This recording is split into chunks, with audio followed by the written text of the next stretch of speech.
Ladies and gentlemen, Paul Leslie presents. And now your host, Paul Leslie. Ladies and gentlemen, it's our pleasure to welcome our special guest, Lee Lessack. Thank you so much for joining us. Hey, it's great to be here. It's my pleasure. My first question, who is Lee Lessack? Oh, my. Wow. I've never been asked that question before. I would say Lee Lessack is a recording artist and concert vocalist based in Los Angeles, California, with a new CD that was just released last week. And that CD is Chanteur, and we're going to be talking about that in a moment. I want to go back a little further. Was your household very musical growing up? Part of my household was. My mom is a singer. She sang with the Philadelphia Opera Company for 20-some years. And her mother, my grandmother, sang as well. She toured all over the world with the Mendelssohn Club Choir. So on my mother's side of the family, there was a lot of music. And on my father's side of the family, there was none. And I'm the only child out of three that carried that on. Can you tell us, what were your early music loves? My mom got us involved in a lot of community theater and stuff growing up. And so my first exposure to music was probably, the Broadway Songbook. And so that's kind of what I was drawn to. When did you begin to think of yourself as being a performer and a singer? Well, I always wanted to sing. As a kid and, my whole life, I just always wanted to sing. But it was not until my late 20s that I actually found my voice that I felt was uniquely different, and where I really discovered that the voice was an instrument that I could play. Up until that point, I always sang and always could get cast in shows and whatnot, but usually in the chorus. I just had not found that specialness. I think my voice matured late. I was out here in L.A. and I was working and taking voice lessons after work and whatnot, and one day I was vocalizing and I heard something that I thought was unique, that I had not heard before. And ever since then, it was sort of in that moment that I thought, maybe I could do this, because I felt that I discovered a sound or a texture that was all my own. Well, on this album of yours, Chanteur, the album, I began listening to it. I received the album, rather, just as I was starting to, on my own, become aware of some of these French songs. Okay. So how did you first become aware of this catalog of music? This album actually is the child of a concert. One of the vocalists that I tour with, we have a vocal trio called Three Men and a Baby Grand, is a Tony Award nominated Broadway actor by the name of Brian Lane Green. And Brian and I were on tour, and I said, I feel like I need a new show. I want to start working on a new concert that I can tour with next season. And he came up with this idea of Chanteur, and he knows me musically and vocally, and he knows where I live as an actor, and he just felt that this material was very suited. And so when he first gave me the idea, I was like, that's interesting, it's different, and I think it's marketable. And then when he brought me the song list, I realized that so many of these standards that many of us think of as the great American songbook are actually rooted in the great French songbook. And so, most of us know the song She as the theme song of the movie Notting Hill, and that Elvis Costello performed. We don't realize that it's, was written by Charles Aznavour. And so what I realized was that, we owe a lot to this songbook. And the thing that I really love about the Great French Songbook is that most of the songwriters, the French songwriters, were started out as poets. And so every song is like a one-act play. And it's just rich in story. And as a performer, I love that. I love to tell stories. And so there's so much to connect to as an artist that it was really a very exciting process. As hard as it is to separate the melody from the lyrics, would you say that one has a greater emotional effect on you? Well, I'm a very lyrically driven listener and performer. There's nothing more frustrating to me than listening to something on the radio and not being able to understand what they're saying. I am very lyrically driven. I listen to the words. That is not to say that a haunting melody can't evoke a very strong emotional response. But I personally am lyrically driven. And when that lyric meets a melody to carry it, it's like the lyric is the message and the music is the messenger. When that's a perfect marriage, there's nothing better. Have you been to France? I have been to France. In fact, I premiered the concert version of Chanteur in Paris and Lille last summer, which was very exciting. Is there still, in France, a great respect for a lot of these classic songs? Yes. You know what I find very interesting? A lot of the younger audience members, I'm going to say 20s, 30s, 40s, that were at the concert, it's interesting, even though they obviously have popular and contemporary music and they love it, the French are all very connected to the songs of their childhood and their heritage and their upbringing. And so they love these songs. They love these songs. I can't tell you how many, young people today that I come in contact with if I'm teaching a master class or whatever. So, college-age kids that don't know who Ella Fitzgerald is and weren't familiar with Judy Garland. And it's fascinating to me. And the French are very different. I think that they really embrace the songs of their heritage as much as they do popular music. And so they were familiar with all of these songs. Do you think that here in America, perhaps some of the young people, we're not maybe teaching people enough about some of the American songwriters like Irving Berlin or Johnny Mercer? Yes, I would agree with that. I definitely would agree with that. I can't tell you. Last year I toured with a Johnny Mercer tribute concert called Too Marvelous for Words, the songs of Johnny Mercer. And I cannot tell you how many audience members came up to me after, and most of them, I would say under 40, or under 30, that said, we love the show and we didn't know any of this music before. It's fascinating to me because I think of them as, they're the gold standards. Nobody writes a song like Moon River anymore, That's true.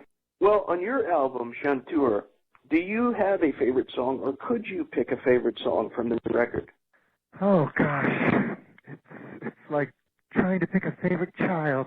I'm going to say one of my favorites on this recording is What Now, My Love. I like it for a couple of reasons. I find it to be a very haunting lyric. And John Boswell, my musical arranger, and who played on the album, this song it's very much an anthem. It's usually heard as a march. Judy Garland did a gorgeous, stunning recording of it, but it's very much a march. And I wanted something different. And John created this arrangement that I just think is I don't know, it allows the lyric to breathe freer, I think. And it's interesting because when people, the album just came out, so I'm just now beginning to hear from people, oh, I love this song, or this is my favorite song, but this, What Now, My Love, really seems to resonate with people. So I'm thrilled because I love it. I wanted to talk about one of the songs on the album, The Importance of the Rose. Uh-huh. A lot of people would probably recognize that melody, It's been in so many different soundtracks. But again, going back to what you said earlier, a lot of people wouldn't know. Like, oh, that's a song from the French Songbook. Well, actually, full disclosure here, what we did was we blended the Flower Duet, which is from the opera Lakmé. Leo Delibes wrote the opera Lakmé, and the Flower Duet, which is what you hear at the beginning, which is quite familiar because it has been in many soundtracks. We used that, a bit of that, as the introduction to The Importance of the Rose. That song, the song itself, was written by Gilbert Bécaud, and Rod McEwen actually wrote the English lyrics. I don't know if that is as popular as the intro that we used, but because it's the Flower Duet, we thought it was the perfect marriage. Definitely went very well together. Very beautiful track. When somebody is listening to this album, Chanteur, what do you hope to accomplish as far as the listener's standpoint? What do you hope that they get out of the experience? Well, I think that there's the journey that I was taking on this recording is all about, love and loss and new love and what we treasure in others and in ourselves. And so, I hope that they take that journey as a listener. I wanted to take a moment and talk about LML Records. Okay. Somebody called me last night, Marty Panzer, and he was talking about some of the interviews I've done recently with some of the artists that are on LML Records. And he said, what that label is doing is very important because there are so many voices out there that are fighting to be heard in music. And, for example, and I'm not picking on her, but recently Katy Perry has made the news just because she's broken these different records as far as immense popularity of the songs. Mm-hmm. And he made the observation that sometimes there is some truly great art that we don't hear about because there's so much noise generating around maybe 4 or 5 people. Right. Yeah, I started, first of all, I'll say it's LML Music. In case anybody's trying to find us online, it's LML Music, not LML Records. But most people say LML Records. So, but I started this label because I had an album that I needed to distribute, and I needed a label name. And so, it's just sort of grown from that place to where we are today with over 100 vocalists on the label. So, and it's given a home, especially in these times where music is so forever changing and the music industry is changing, where, even if you are a known entity, it's hard to get a label deal. It's very hard to get a label deal because what it costs to produce and promote, it's a big investment. And you got to sell a lot of albums. I mean, I have artists, friends that, have even come off of American Idol, and if they didn't sell 1 million copies, they lose their deal. That's a lot. And so what I have tried to do was to provide a home for vocalists that, I really look for great vocals and lyrically driven music. I mean, I think we've succeeded in that, and I'm thrilled to see the artists that are household names, like Tom Wopat and Leah Salonga and Stephen Schwartz, that they have come to call LML Music their home. Because more and more today, artists are, self-producing and self-funding their recordings because the record labels, you live in such a world of recoupment, it's hard to make money. And the record labels invest a lot, so they need to recoup that. I wanted to ask you, in your opinion, who are some of the other interpreters of the French Songbook that you think have done that extremely well? There's an artist that I absolutely love, and I actually think she's Canadian and not French, maybe French-Canadian, is Lara Fabian. She has a gorgeous recording called En Toute Intimite, gorgeous recording. I like her. Isabelle Boulay, who I also think is Canadian. I like her very much. Josh Groban has done some beautiful covers of French music as well. I don't know if Uta Lemper has done, I think she has done Jacques Brel. She's fabulous. Those are the ones that are coming to mind. What is your impression of Amanda McBroom? Well, I think Amanda McBroom is one of the greatest interpreters of the Jacques Brel Songbook. You know, she was in one of the original productions of Jacques Brel is Alive and Well and Living in Paris. And that's where she met her husband, George Ball, up in San Francisco. It's interesting. Actually, I'm gonna see Amanda this afternoon. She did that show. Of course, most people know Amanda because she is the songwriter of the song The Rose from the movie that Bette Midler starred in. Many of the recordings that Amanda has released have been her original songs, as they should be, because she's a gorgeous, gorgeous songwriter. She has her own label, Gecko Records, and when she recorded the Jacques Brel recording, she and her manager brought the project to LML Music to distribute.